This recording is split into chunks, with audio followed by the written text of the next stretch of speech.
Hi guys, আমি রাশেদ চলে আসলাম digital ক্রিয়েটরের পক্ষ থেকে আপনাদের মাঝে কিছু আলোচনা করার জন্য। তো আসলে দেখেন, গত 2-1 দিন ধরে আমাদের সাভার থানায় না, অন্যান্য অঞ্চলে বরিশাল বিভাগে অর্থাৎ ওই অঞ্চলের দিকে প্রচণ্ড পরিমাণে বৃষ্টি এবং ঝড় গেল, যেটা হচ্ছে রিমাল। আসলে আমি একটা জিনিস খেয়াল করে দেখেছি, হয়তো অনেকে কী মনে করবেন জানি না। এই যে রিমাল ঝড়ে যে ক্ষয়ক্ষতি হয়েছে, অসহায় মানুষ, গরিব দুঃখী, অনেক খেটে খাওয়া মানুষের কষ্টে ফসল বিলীন হয়ে গিয়েছে। অথচ দেখেন কিছু কিছু মানুষ তা নিয়ে মজা করতেছে। কেমন মজা? অনেকে হয়তো ভাববেন যে মজা আবার কীভাবে করে। তাদের কষ্টের জমানোর টাকা, তাদের সম্পদ, অনেক কিছু কিন্তু ভেঙে চুরে বন্যার পানিতে একাকার।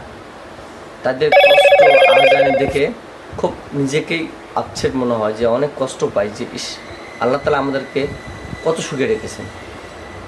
তো এই যে দেখেন, ওদিকে বৃষ্টি হচ্ছে, বন্যায় ডুবে গেছে, মানুষজন কাতরাচ্ছে, কেউ কাঁদতেছে, কেউ পানির মাঝে সাঁতার কাটতেছে, ভয়ে আতঙ্কে কাতরাচ্ছে।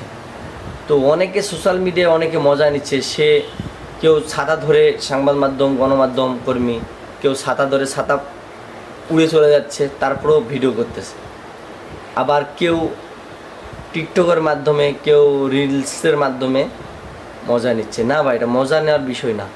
আমরা লাইভ ভিডিও করব, আমরা টিকটক বিষয়ে করব, কিন্তু আমরা ওখানে আল্লাহর কাছে করুণা ভিক্ষা চাইব, যে আল্লাহ, আপনি আমাদেরকে এই বিপদ থেকে রক্ষা করুন। হে আল্লাহ, আপনি এই অসহায় মানুষদেরকে সাহায্য করুন, তাদেরকে ধৈর্য ধারণের চেষ্টা করুন। অনেকে অনেকভাবেই রিলস তৈরি করতেছে, অনেকে অনেক রকমভাবেই ফেসবুকে মজা নিচ্ছে। না ভাই, এটা হতে পারে আপনার বাবা, হতে পারে আপনার ভাই, হতে পারতো আপনার জীবনে, তখন আপনি কি করতেন?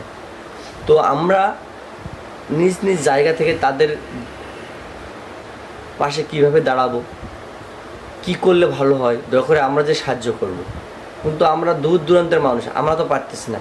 কিন্তু আপনাদের যেই অঞ্চলগুলোতে বৃষ্টি হয়ে বন্যায় ডুবে গেছে, আপনারা ওই অঞ্চলের কিছু কিছু ভাই আমি দেখি ফেসবুকে খুব সুন্দর করে ভিডিও করতেছে, আর সে ভাই দেখতেছে পানিতে ভাসে যাচ্ছে।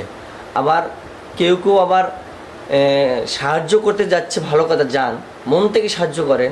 সে আবার সোশ্যাল মিডিয়ায় ভিডিও করতে করতে বলতেছে ভিডিও ভালো হচ্ছে কি না, আবার সামনে হেঁটে যাচ্ছে বন্যার।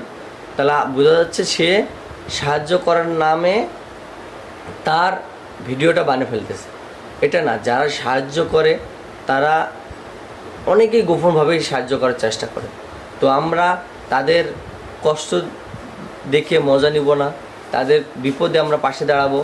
এবং অনেকে হয়তো কী মনে করবেন জানি না, অনেক কন্টেন্ট ক্রিয়েটর ভাই হয়তো ভাববে যে এটা আপনার ঠিক না। ভাই, আমি মন থেকে বলতেছি যে আপনারা সবসময় সাহায্যের হাত বাড়িয়ে দেন।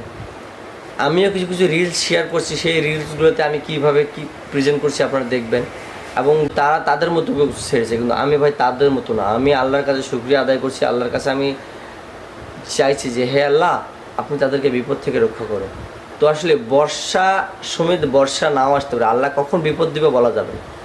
তো আসলে যে অঞ্চলের মানুষদের ক্ষয়ক্ষতি হয়েছে, আল্লাহ তাআলা তাদেরকে ধৈর্য ধারণ করার তৌফিক দান করুক। এবং আমার কথাগুলো যদি আপনাদের ভালো লেগে থাকে, আমাকে অবশ্যই লাইক দিবেন। এবং আমার কথাগুলো যদি যুক্তিসম্মত হয়ে থাকে, অবশ্যই কমেন্ট করবেন। এবং আমি যদি ভুল বলে থাকি, আমাকে আমার ইনবক্সে কমেন্ট করবেন। আমি নেক্সট টাইম এই ধরনের কথা বলার আগে নিজেকে শুধরে নিব। আর আমার কথাগুলো যদি অবশ্যই সঠিক হয়ে থাকে, লাইক বেশি করবেন এবং শেয়ার করবেন এবং কমেন্ট বেশি বেশি করবেন। তো বন্ধুরা, যে অঞ্চলের ক্ষয়ক্ষতি হয়েছে, আল্লাহ তাআলা তাদেরকে হেফাজতে রাখুক এবং তাদের ধৈর্য ধারণ করার তৌফিক দান করুক। এবং সেই অঞ্চলের চেয়ারম্যান আছে, মেম্বার আছে, প্রতিনিধি আছে, তারা তাদের বিষয়গুলো সরকারের কাছে তুলে ধরুক এবং তাদের যেন ক্ষয়ক্ষতিগুলা সরকার থেকে তারা পায়। কারণ একটা সংসারের জিনিস যখন বিলীন হয়ে যায়, তখন সেই সংসারের মানুষের অনেক কষ্ট হয়। আমি দেখলাম কালকে যে কারো কারো গরুর ফার্ম, মুরগির ফার্ম, এগুলো সব ভেসে যাচ্ছে, আর একটা মা কাঁদতেছে, আমার সব শেষ হয়ে গেলো, আমার সব শেষ হয়ে গেলো। এবং আমি দেখলাম এটা ভোলা অঞ্চল মনে হয়, যত সম্ভব বরিশালের ভোলা অথবা কি যেন একটা অঞ্চল, দেখলাম একটা বাচ্চা ভেসে যাচ্ছিল। এক ভাই তাকে কাঠের উপর অথবা শোলার উপর করে নিয়ে আসলো। আসলে আল্লাহ তালা আমাদেরকে অনেক সুখে রেখেছে। আমরা নওগাঁ জেলার মানুষ, সাপার অঞ্চল থানার মানুষ, অনেক সুখে রেখেছে আল্লাহ তালা আমাদের। আল্লাহ তাদেরকে যে অঞ্চলে এই ধরনের বিপদ হচ্ছে, আল্লাহ তালা তাদেরকে ধৈর্য ধারণ করার তৌফিক দান করুক। এবং বন্ধুরা, সবসময় আমরা আল্লাহর কাছে চাইবো যেন আল্লাহ এই ধরনের বন্যার কবলে কাউকে না ফেলায়, এই ধরনের ঝড়ের কবলে কোনো অঞ্চলের মানুষকে না ফেলায়। আল্লাহ তালা আমাদেরকে সবার বোঝার তৌফিক দান করুক এবং ধৈর্য দান করার তৌফিক দান করুক। আর বন্ধুরা, আমার কথাগুলো যদি ভালো লেগে থাকে লাইক করবেন, কমেন্ট করবেন এবং বেশি বেশি শেয়ার করবেন। আসসালামু আলাইকুম।